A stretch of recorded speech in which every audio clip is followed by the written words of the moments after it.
It's Tuesday, the 1st of February 2022. Welcome to the Fast 5 by Fear and Greed, where we give you the top 5 business stories you need to know in just 5 minutes. I'm Michael Thompson, and good morning, Sean Aylmer. Morning, Michael. Story number 1, Sean. Qantas boss Alan Joyce has come out firing, calling for Australia to reopen to international tourists as soon as possible. It makes sense he'd say this.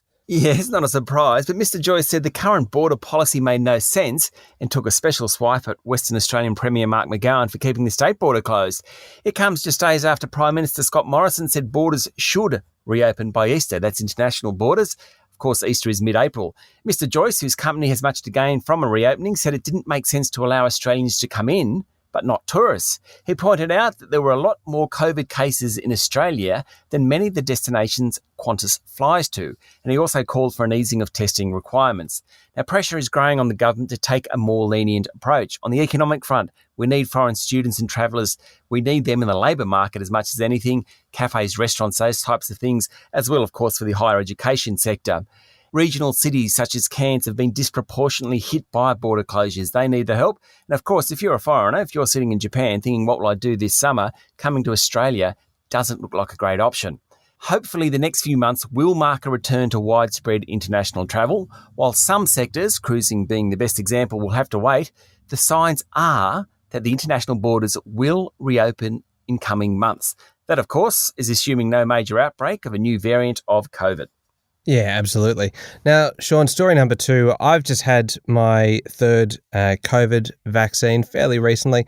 It seems like a lot of people are just getting to that point now, but the federal government is already talking about 4th doses for certain people. Yes, Federal Health Minister Greg Hunt said health authorities are considering whether older Australians should be given a second booster dose as part of the COVID-19 vaccination program. At the moment, only immunocompromised Australians are eligible, but with a disproportionate number of older Australians dying from COVID, the government is thinking about expanding the 4th shot. A good idea, I think. Yeah, definitely makes sense. Story number 3 today, Sean. Anyone who has flown in or out of Melbourne at peak times knows that there can be a few delays. Good news, Victoria has outlined details of a proposed 3-kilometre third runway at Melbourne Airport. Yes, a second north-south runway would increase capacity by about 40%, with around 136,000 more takeoffs and landings each year. Now, the project will cost close to $2 billion, but it is forecast to create 37,000 jobs for the state. If all goes to plan, and let's face it, Michael, that rarely happens, building could begin next year and the first flights in 2027. Now, Melbourne Airport currently has 2 runways that run across each other. That, as you mentioned, causes congestions and, depending on how the wind is blowing, can cause huge delays, particularly during peak hour. Of course, a second international airport at Sydney is currently being built, with the first flights due there in 2026. Yeah, I really don't know how good an example a second international airport at Sydney is as an instance of progress, considering planning on that started about 60 years ago.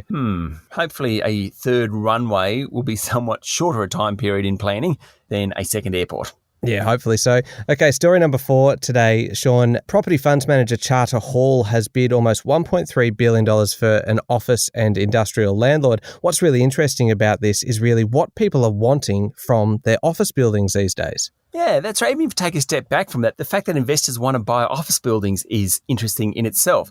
But the ones they want really reflect changes that have occurred in the last couple of years. The office space that's doing best doesn't just rely on its environmental credentials as it has in recent years.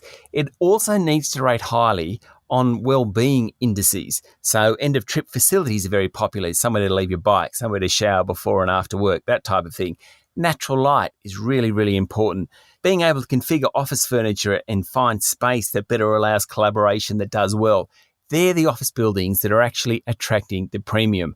Now, as you said, Charter Hall has bid $1.3 billion or almost $1.3 billion for Irongate Group, which owns a bunch of these office towers as well as some industrial land. Okay, now story number 5, finishing with a pretty tragic story, this one. A truly awful one that's come out of Afghanistan. Tell me about it. Yes, Michael. According to Associated Press, the Taliban have killed dozens of former Afghan officials, security forces, and individuals who worked with international troops. Now, that's all occurred since the militant group took over the country in mid-August. Referring to a United Nations report, Associated Press said of the more than 100 killings identified, more than 2/3 were committed extrajudicially by the Taliban and affiliates, despite a general amnesty. Very, very sad. Yeah, shocking story. Okay, that's it. The top 5 business stories in 5 minutes. Thank you very much, Sean. Thank you, Michael. It's Tuesday, the 1st of February 2022. Remember to hit follow on the podcast, and if 5 minutes isn't quite enough, then our longer daily podcast called Fear and Greed is available on your podcast platform. I'm Michael Thompson, and that was the Fast 5 by Fear and Greed. Have a great day.